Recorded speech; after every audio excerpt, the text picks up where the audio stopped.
I'm with Robert Greenhill, Managing Director and Chief Business Officer of the World Economic Forum. Robert, can you tell me what is the community of global growth companies? They're really the leaders of tomorrow. We've had for many years the leaders of today, the foundation members involved in Davos. The global growth companies are the dynamic business leaders coming out of various parts of the world that we believe will be the global champions of the future. How has this community developed since it started in 2007?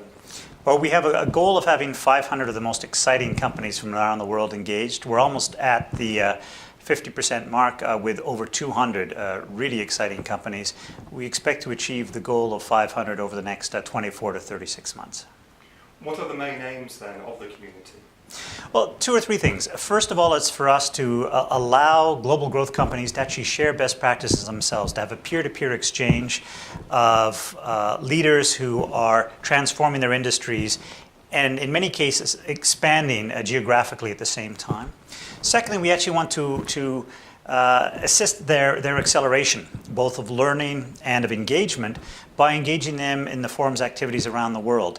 Thirdly, we actually want to be able to take some of their views and perspectives and share that more broadly as well, as there aren't just the new leaders, there are also the renewing leaders. And if we can bring these two groups together in a discussion, we also think that's a great thing. The World Economic Forum is committed to improving the state of the world. How does this community help with that? Well, in two or three ways. One is many of them coming up with innovative technologies, innovative ways of doing things that actually are going to benefit consumers and benefit societies. In many cases, they will be the drivers of the new wave of growth going forward, particularly some of the great innovators involved. But thirdly, unlike the global companies of today, which are two-thirds of which are in the West, the majority of our global growth companies are actually coming from the South and from the East.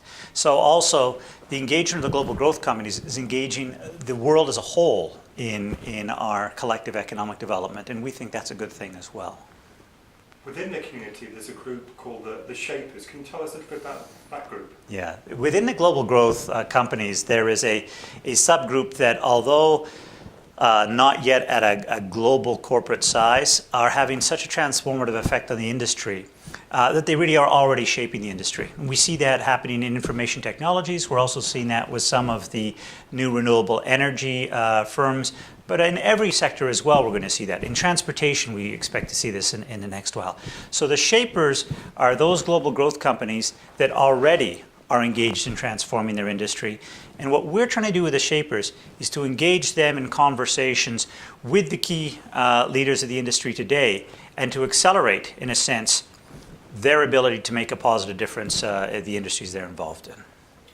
And finally, Robert, how will the community of global growth companies contribute to the upcoming annual meeting of the new champions? Well, it'll be one of the cornerstones of it. The annual meeting of the new champions, or the Summer Davos, is the opportunity for the new champions to be meeting with the renewing champions, the existing global leaders who are continuing reevaluating and renewing their approaches, and that takes place at Dalian.